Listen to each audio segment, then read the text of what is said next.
2021 నుంచి 2026 వరకు కౌన్సిల్ సంబంధించి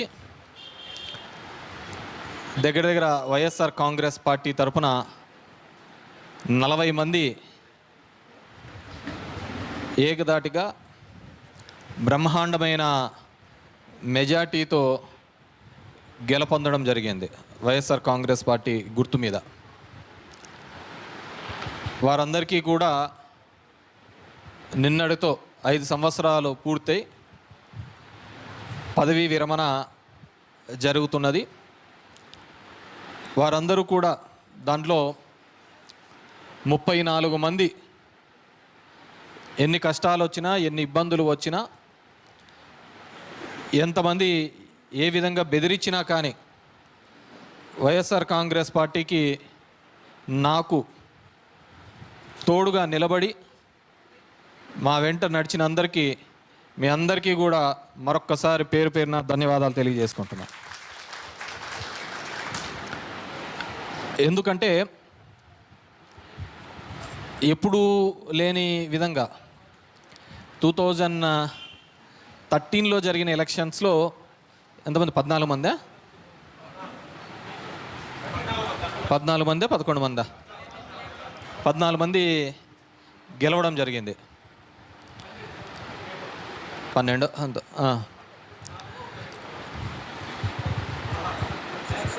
దాని నుంచి సిపిఎం కూడా మనతోనే పొత్తుపోయింది. దాని నుంచి మళ్ళీ అంతే విధంగా 40 నెంబర్తో మనమందరం కూడా బౌన్స్ బ్యాక్ కావడం జరిగింది. ఈ ధర్మవరం నేను వచ్చిన రాజకీయ పరిస్థితులు, రాజకీయాల్లో ఉన్న తీరును మనమందరం చూస్తే ఎలా ఉండే మున్సిపాలిటీ, ఏ విధంగా దాన్ని అభివృద్ధి పథంలోకి, దాన్ని డెవలప్మెంట్లోకి తీసుకోవడానికి వివిధ కార్యక్రమాల ద్వారా తీసుకొని రావడం జరిగింది.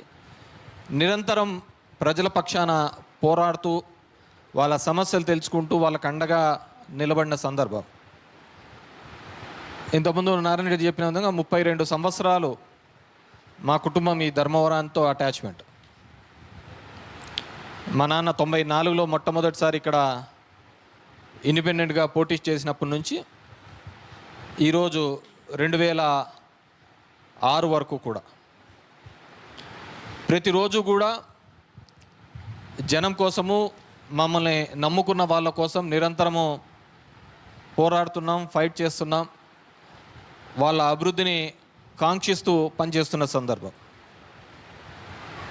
ఇంతకుముందు మా భూసేటి రామకృష్ణ అన్నంత విధంగా అంత పాత మున్సిపల్ ఆఫీస్ అంత చిన్న ఉండి పడిపోయిన సందర్భం ఉండే. అప్పుడు మున్సిపల్ కార్మికులందరూ కూడా రోడ్డు మీద కూర్చొని ధర్నా చేసేవాళ్ళు, జీతాలు లేక. జీతాల కోసం చాలామందికి అవగాహన ఉండొచ్చు, అవగాహన లేకపోయి ఉండొచ్చు. జీతాల కోసం ధర్నాలు చేసేవాళ్ళు రోజు, ప్రతి నెల అయితే ధర్నాలకు. అప్పుడు శానిటరీ ఇన్స్పెక్టర్ వెంకటరెడ్డి ఉండే. ఆయన మేమంతా కూడా ఒకసారి రాజశేఖర రెడ్డి గారి దగ్గర వెళ్తే, నేను అప్పుడు ఎమ్మెల్యే కాలేదు, మక్బుల్ అనుకుంటా కమిషనర్, మక్బుల్ అహ్మద్ మాకు మున్సిపల్ కమిషనర్గా ఉండే. హరినా చైర్మన్ కాలంగి హరి ఉండే. ఆ రోజు ఆ జీతాలన్నింటినీ కూడా మున్సిపాలిటీకి వచ్చే ఆదాయంలో ఎలా ఖర్చు పెట్టాలి, ఏ విధంగా ఉపయోగించుకోవాలి, ఉండేదంతా జీతాలకే పోతుందనే సందర్భంలో రాజశేఖర రెడ్డి గారు మొట్టమొదటిగా 010 నుంచి, అంటే ట్రెజరీ నుంచి మున్సిపాలిటీకి సంబంధం లేకుండా జీతాలు ఇప్పించే కార్యక్రమం చేయడం జరిగింది. ఈరోజు మున్సిపాలిటీలో ఉన్న ఎంప్లాయీస్ నేరుగా ప్రభుత్వం నుంచి జీతాలు వస్తున్నాయంటే ఆ రోజు రాజశేఖర రెడ్డి గారు ఆ నిర్ణయం తీసుకోవడం వల్లనే ఆ జీతాలు వచ్చే కార్యక్రమం జరుగుతుంది. ఎందుకంటే నేను ఆ మున్సిపాలిటీలో మన ధర్మవరంలో నేను చూసిన, ఇంత ముందుగా అక్క చెప్పిన విధంగా నీళ్ళ కోసం ఏ విధంగా ఫైట్ చేసేవాళ్ళు, ఆ నీళ్లను రావాలి అనే ఉద్దేశంతో మేమందరం కూడా ఎలా ఈ ప్రాజెక్ట్ను తీసుకొని రావాలి అని చెప్పేసి ప్రయత్నం చేస్తున్నప్పుడు అప్పుడు దివాకర్ రెడ్డి తాడిపత్రి నుంచి మున్సిపల్ కాంప్లెక్స్ ఓపెనింగ్కి పిలిపించినాడు పెద్దకోట్ల హరి. పిలిపించినప్పుడు మేము ఉన్నప్పుడు చాలా తక్కువ మంది కౌన్సిలర్లు ఉంటే అంత రాజీనామాలు చేసినాం. అంత రాజీనామాలు చేసేసి రాకూడదు, ఇక్కడికి ధర్మవరానికి రాకూడదు అని చెప్పేసి. అప్పుడు రాజశేఖర రెడ్డి గారి దగ్గరికి పోతే పొద్దున్నే నువ్వు అట్లే గట్టిగా ఉండు, నేను మాట్లాడేది చెప్తానులే అని చెప్పినాడు. నాకేదో బాగాలేకపోయింది అనుకుంటా అప్పుడు. దాని తర్వాత రాజశేఖర రెడ్డి గారు ఇదొక్కసారి వెళ్ళాలి, తర్వాత వెళ్ళకూడదు దివాకర్ రెడ్డికి కండిషన్ పెట్టడం జరిగింది. డెంగీ వచ్చి నేను అప్పుడు సుబ్రహ్మణ్యం ఇంట్లో ఉంటా, అంటే మన తీర్బజార్లో జెరీ సుబ్రహ్మణ్యం ఇంట్లో ఉంటే నాకు డెంగ్యూ వచ్చి నేను మణిపాల్ హాస్పిటల్లో అడ్మిట్ అయ్యింటి. మళ్ళీ అప్పుడు సదా వాళ్ళు దీనికేది వాళ్ళ తేజస్ లార్జ్ ఓపెనింగ్కి పిలిపించిండ్రి. తేజస్ లార్జ్ ఓపెనింగ్ పిలిస్తే నేను రాజశేఖర రెడ్డి గారి దగ్గరికి పోయి నువ్వు చెప్పినది ఒకటి జరిగింది, ఇప్పుడు ఒకటి జరిగిందంటే ఓ పని చేయి, October 8th వస్తానపో ధర్మవరానికి 10 October 10 వస్తున్నాంలే ధర్మవరానికి అని చెప్పడం జరిగింది. నేను అప్పటికి నాకంతా 27 years వస్తున్నామని చెప్పేసి. ఈరోజు ఉన్న ఇందిరమ్మ కాలనీసు, కేతిరెడ్డి కాలనీ, వైఎస్ఆర్ కాలనీ, అప్పుడు ఆ వైఎస్ఆర్ కాలనీ ఒకటే ఉండేది అనుకుంటా, స్టార్టింగ్ ఉండేది. రాజశేఖర్ గారికి అప్పుడు ఆ భూముల కోసం రేగడపల్లిలో చాలా ఫ్యాక్షన్ మర్డర్స్ కూడా జరిగేది. ఆ రోజు ఫరీదుద్దీన్ అనే మినిస్టర్ ఉండే, మెదక్ అతను. ఆయన దగ్గర పోయి కోఆపరేటివ్ సొసైటీస్ మినిస్టర్. ఈ సొసైటీస్ దాని నుంచి అది రెవెన్యూకి ఇప్పించి ఆ ల్యాండ్ అంతా ఒక వారం 10 రోజుల్లోనే ఇమ్మీడియట్గా అక్కడంతా కూడా ఇండ్లు లేని వాళ్ళందరికీ కూడా పట్టాలు ఇప్పించే కార్యక్రమం చేయడం. మొట్టమొదట ఇందిరమ్మ కాలనీలో నాకు తెలిసి పురుషాకి అప్పుడే పెళ్ళి అయింది అనుకుంటా, కొత్తగా అంటే ఫస్ట్ టైం వెళ్ళే. ఆ ఫ్లెక్సీలన్నీ కూడా అవే వేసుకోండే, సూట్ వేసుకొని ఫోటోలు దిగిండే. ఇంటికి ఉండే ఫ్లెక్సీలు వేసుకొని ఉండే. నాకు బాగా గుర్తు, నాకు గ్రే కలర్ ఫ్లెక్సీలు ఎవడయ్యా మామూలు పొలిటికల్ పార్టీ దాంట్లోకి ఇట్లాంటి ఫ్లెక్సీలు, ఏదో అమెరికన్ సెనేట్స్ వీళ్ళు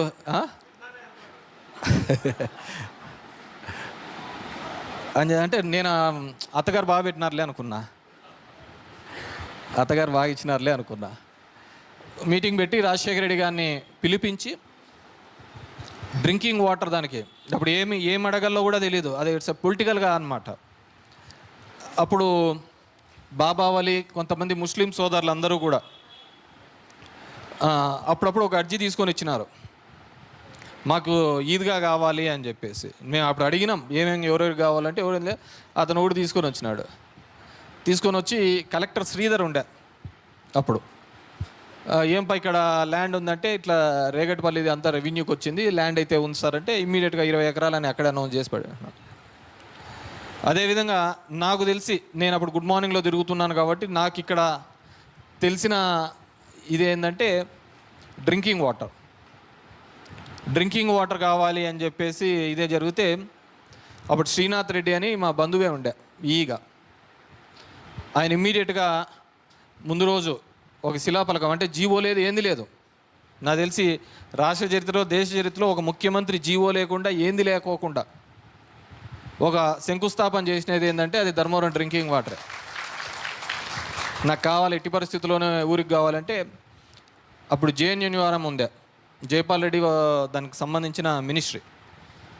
ఇప్పుడులాగా అమృత్లో లాగా 50-50 కాదు, అప్పుడు 20% స్టేట్ అంటే మున్సిపాలిటీ 10%, గవర్నమెంట్ 10% ఇస్తే 80% సెంట్రలే ఇచ్చేది. జిఎస్టీ లేవు, అప్పుడు వ్యాట్ ఉండేది. సో ఆ విధంగా ఆ రోజు మాట్లాడితే లాస్ట్ ప్రాజెక్ట్ ధర్మవరానికి సంబంధించిన లాస్ట్ ప్రాజెక్ట్ అది. సో ఆ ప్రాజెక్ట్ని తీసుకొని రావడం జరిగింది. కానీ ఈ జిల్లాలో ఫస్ట్ కంప్లీట్ అయిన ప్రాజెక్ట్ ఏదైనా ఉంది అంటే అది Dharmavaram drinking water project, Kethireddy Surya Pratap Reddy drinking water. దగ్గర దగ్గర ఒక 82 సార్ల నుంచి 100 సార్ల వరకు నాకు బాగా గుర్తు.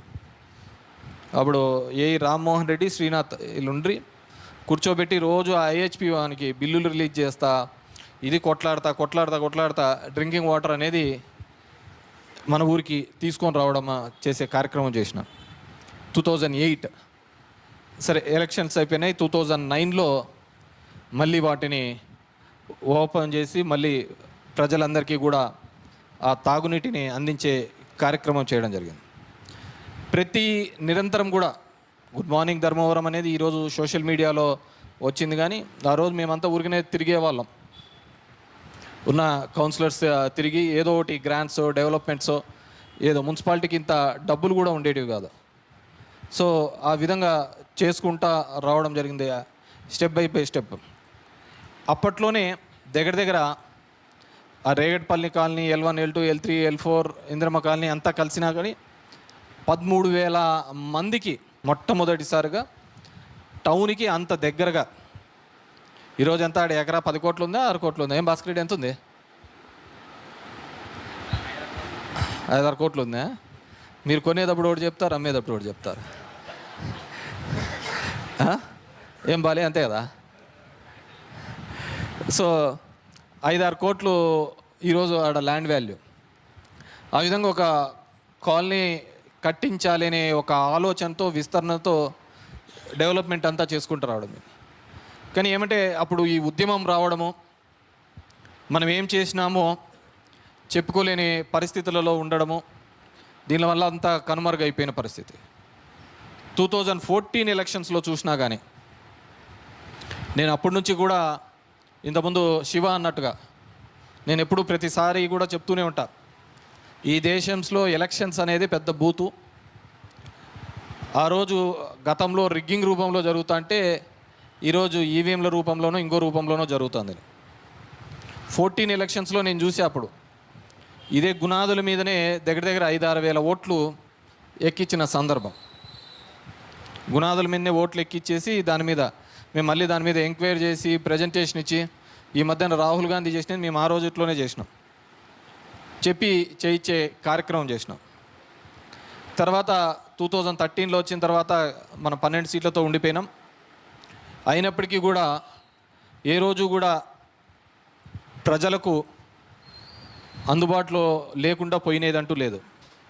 నిరంతరం వాళ్ళ కోసం ఇబ్బందులు ఏమున్నా కానీ మనము కష్టపడుతూ వచ్చిన సందర్భం. ఈరోజు మాట్లాడుతున్నారు, అవి చేస్తున్నారు, ఇవి చేస్తున్నాం. మేము డెవలప్మెంట్ ఎవరు చేసినా వి వెల్కమ్ ఇట్, మేము స్వాగతిస్తాం. డెవలప్మెంట్ చేస్తున్నామని కథలు మానండి, చేసి చూపించండి అని మేము కోరేది అంతే. ఎందుకంటే మేము ఈరోజు చూస్తుంటాం కదా, మహిళా సంఘాలు ఉన్న వాళ్ళు సగం మంది మీరందరూ కూడా గ్రూపుల గురించి అవగాహన ఉన్న వాళ్ళే మీ వార్డులలో. నేను ఇదే గుడ్ మార్నింగ్ ధర్మవరంలో తిరుగుతూ ఉంటేనే వైఎస్ఆర్ కాలనీలో అనుకుంటా అందరినీ ఇట్లా 10 మందిని 15 మందిని అందరినీ కూర్చోబెట్టి ఎవడో హిందూపూరోడు వచ్చి అందరు కూర్చుంటే ఏమంటే వడ్డీలు ఇచ్చన్నారు, లెక్కలకి ఇస్తున్నారు, లెక్కలు కలెక్షన్ చేస్తున్నారు అని చెప్పి. ఎందుకు జరుగుతుందంటే ఎవడో స్పందన అనే ఒక మైక్రో ఫైనాన్స్ ఇన్స్టిట్యూట్ ఈ విధంగా ఇస్తుంది అని. ఎంత ఇచ్చినారు అని కనుక్కుంటే ఒక 2-3 ఉండేటి ఈ స్పందనాన్ని. దగ్గర ఒక 4 కంపెనీలు కలిసి 35-40 కోట్ల రూపాయలు ఈ స్పందన ద్వారా, మైక్రో ఫైనాన్స్ ద్వారా అధిక వడ్డీలకు ఇచ్చారు. నేనే స్వయంగా అప్పుడు గాంధీనగర్లో ఒక ఆఫీసు, ఇప్పుడున్న సెరికల్చర్ ఆఫీస్ ఎదురుగా ఈ ఆఫీసుల దగ్గరికి మాకున్న కాంగ్రెస్, ఇంకా అప్పుడు వైసీపీ లేదు, కాంగ్రెస్లో ఉన్న వాళ్ళందరం వెళ్ళి సొంతంగా పగలగొట్టి, అవన్నీ కూడా మేము పగలగొట్టి 2 రోజుల్లో ఖాళీ చేసిపోవాలా, ఇక్కడ ఎవరి దగ్గరే కానీ ₹1 అడగకూడదు అని చెప్పేసి వార్నింగ్ ఇచ్చి అందరినీ కూడా పంపించడం జరిగింది. ఆ విధంగా దగ్గర 30-40 కోట్ల రూపాయలు అందరినీ కూడా ఇక్కడ ఉన్న మహిళా సంఘాలకు అందరికీ కూడా ఆ రుణాలన్నింటినీ కూడా మాఫీ చేయించే కార్యక్రమం చేయడం. మేము అంతటితో ఆగలే. తర్వాత వీళ్ళందరికీ కూడా లోన్లు ఎక్కడ ఎక్కువ ఇప్పించాలి, బ్యాంకర్లు బాగా అప్పులు ఇస్తుంటే వీళ్ళందరూ బయటికి పోయి ఎందుకు తెచ్చుకుంటారనే ఒక ఆలోచనతో సిరిసిల్ల ప్యాకేజ్ అని ఒకటి తీసుకొని వచ్చినాం. సిరిసిల్ల ప్యాకేజ్ తీసుకొని వచ్చి దగ్గర దగ్గర 200 నుంచి 300 కోట్ల రూపాయలు ఆ రోజు ధర్మవరం పట్టణంలోనే సంఘాలకు అన్నిటికీ కూడా డబ్బులు ఇప్పించే కార్యక్రమం చేయడం జరిగింది. సిరిసిల్ల ప్యాకేజ్ తీసుకొని రావడం ద్వారా.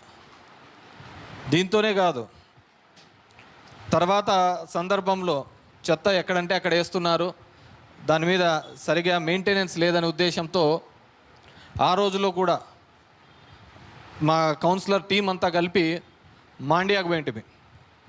మాండ్యాను మైసూర్కి ఆ 2 దాంట్లకు వెళ్ళి చెత్తని ఏ విధంగా డోర్ టు డోర్ కలెక్ట్ చేయాలి అని చెప్పేసి, ఎలా కలెక్ట్ చేయాలని చెప్పి మాండ్యాను పోయి, అదేవిధంగా అక్కడ మైసూర్కు పోయి, ఎందుకంటే ఆ రోజు నెంబర్ 2లో మైసూర్ ఉండే కార్పొరేషన్స్లో, 14వ ర్యాంక్ మాండ్యాకు ఉండే. వీరన్నింటినీ కూడా అక్కడ వెళ్ళి వెరిఫై చేసి, ఎందుకు చెప్తున్నాను ఏమంటే దిస్ ఆర్ ఆల్ నిరంతర ప్రక్రియ. ఏదో ఒకటి చేయాలి, ఈ ఊరికి ఏదో ఒకటి చేయాలి, ఇక్కడ ఏదో ఒకటి చేయాలనే ఒక ఉద్దేశంతో కంటిన్యూస్గా మేము చేసుకుంటూ రావడం జరిగింది.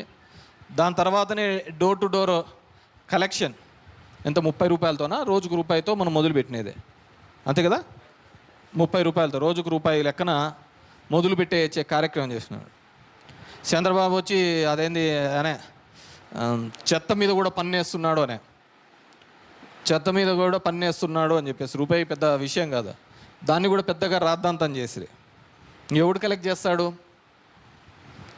ఎవడోడు కలెక్ట్ చేయాలి కదా. కలెక్ట్ చేయాలంటే వాళ్ళకి జీతాలు ఇవ్వాలా, ఏదో ఒకటి ఇవ్వాలి కదా. సో ఆ విధంగా చేసుకుంటా డిఫరెంట్ డెవలప్మెంట్ కార్యక్రమాలన్నీ కూడా చేసుకుంటూ రావడం జరిగింది. ఈ టెన్యూర్కి వచ్చేకల్లా ఇది చాలా ప్రత్యేకమైనది. ఎందుకంటే ఎప్పుడూ లేనంత విధంగా అదొక ఫేస్ అయితే, తర్వాత వచ్చిన ఫేస్లో చేసే కార్యక్రమాల్లో రాష్ట్రానికి సంబంధించిన నిధులు తక్కువగా ఉన్నాయి.